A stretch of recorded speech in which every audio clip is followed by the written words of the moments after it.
Perfectionism gets treated like a productivity problem, something to manage, soften, balance out with better habits.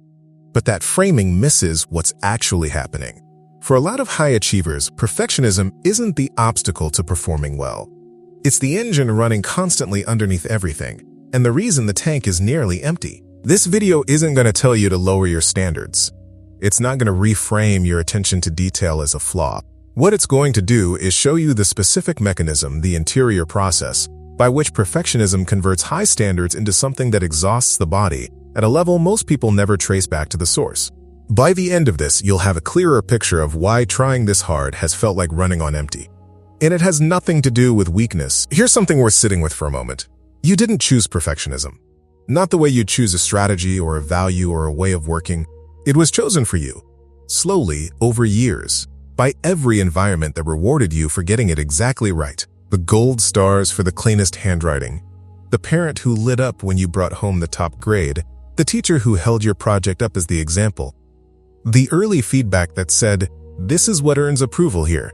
This is what makes you safe." You were not born with a fear of imperfection. You were trained into one.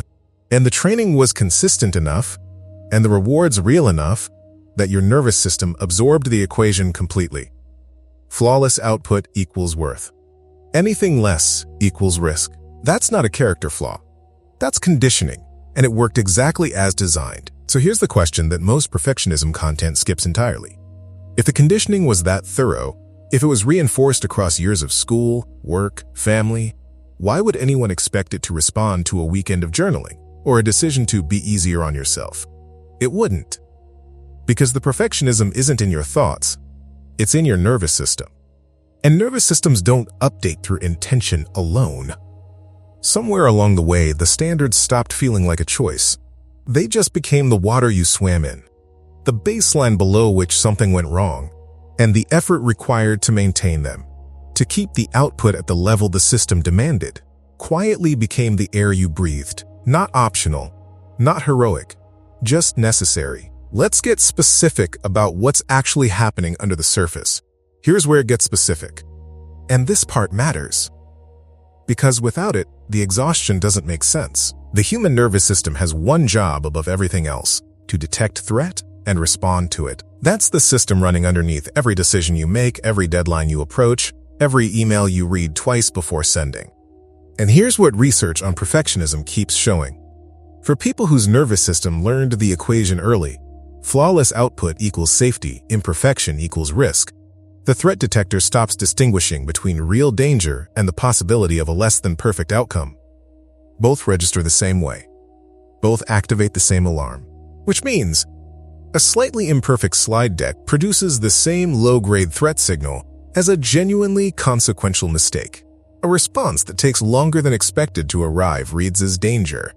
A comment in a meeting that landed differently than intended becomes something the body braces against for hours afterward. Not because you're catastrophizing, because the nervous system running the show has one calibration setting: threat or no threat.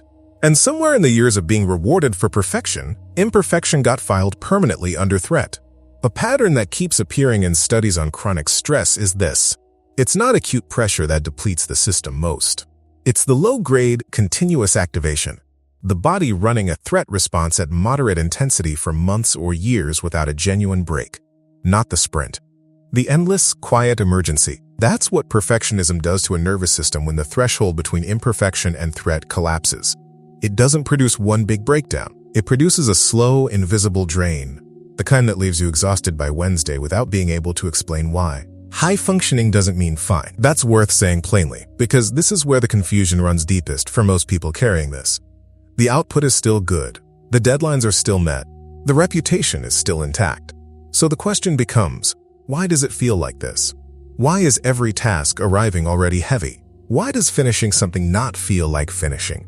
Just like clearing space for the next thing that has to be done perfectly. Here's what's actually happening. When the nervous system has been running a continuous low-level threat response, treating every piece of work as something that could go dangerously wrong, it doesn't get to recover between tasks. Recovery requires the alarm to go off. And for a perfectionist nervous system, the alarm doesn't go off when a project is completed. It recalibrates to the next potential failure. The exhaustion isn't about hours worked. It's not about volume or complexity or even pressure. It's about a body that has been running close call calculations across hundreds of tasks, emails, conversations, and deliverables, treating each one as something with genuine stakes for months, possibly for years. That is not a discipline problem. That is not a time management problem. That is a nervous system responding correctly to the signal it's been given. The jaw that clenches before a presentation, the stomach that braces when a notification arrives, the 2 a.m. thought spiral about a conversation from last Tuesday. Those aren't anxiety quirks. Those are the body keeping score of how many close calls it has processed and how rarely it's been told the emergency is actually over. This is the part that most burnout content doesn't reach, because most burnout content focuses on the work, the hours, the tasks, the load. But for someone running perfectionism at this level, the load isn't the primary drain. The alarm is. And the alarm doesn't clock out. You were never just working. You were working while simultaneously managing a low-grade emergency, your nervous system manufactured out of every standard you were afraid to miss. That is a physiological process, not a character flaw. And the difference between those two things is the beginning of something. If something in this is landing, if the guilt that arrives the moment you try to stop feels like part of this picture, there's a resource in the description that was built specifically for this. 7 guided prompts that interrupt the productivity guilt cycle and give explicit, grounded permission to stop, without requiring you to earn it first. Not a system, not another obligation. 7 prompts. Link is in the description and in the pinned comment.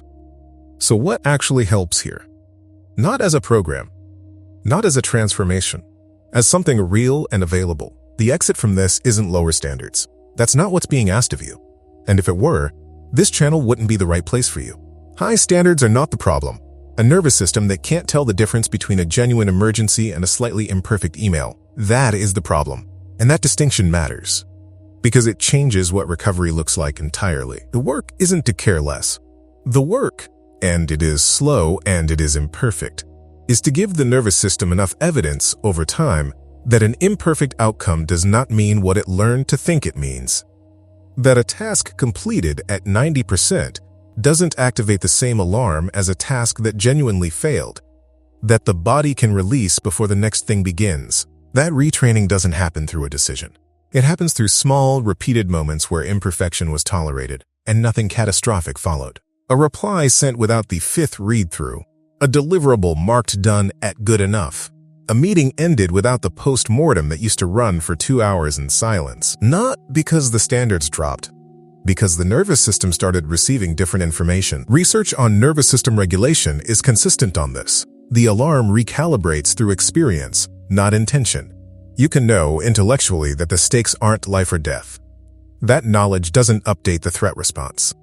What updates it is the accumulated, lived experience of imperfection that did not result in the feared outcome. Which means the path back is not a mindset.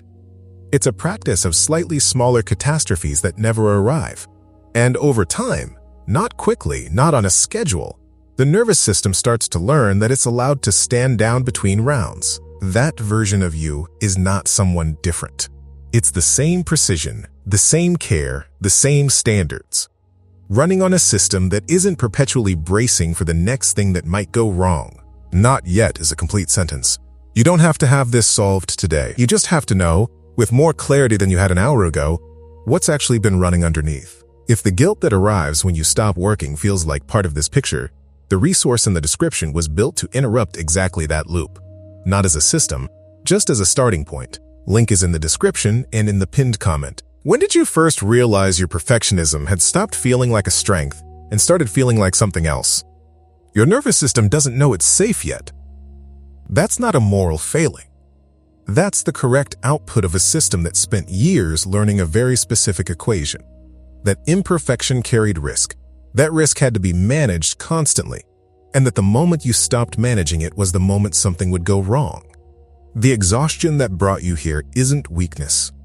It is the physiologically accurate result of a threat response that never fully turned off, running underneath years of high performance, treating hundreds of ordinary tasks as close calls, never quite getting the signal that the emergency was over. That is a physiological pattern.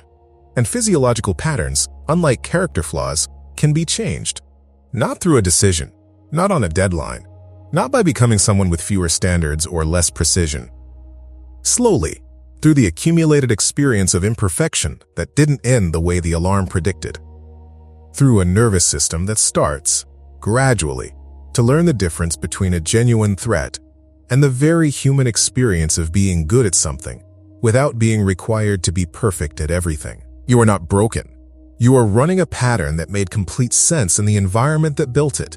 And patterns, unlike identities, have the capacity to change, slowly, imperfectly, without an audience. But changed,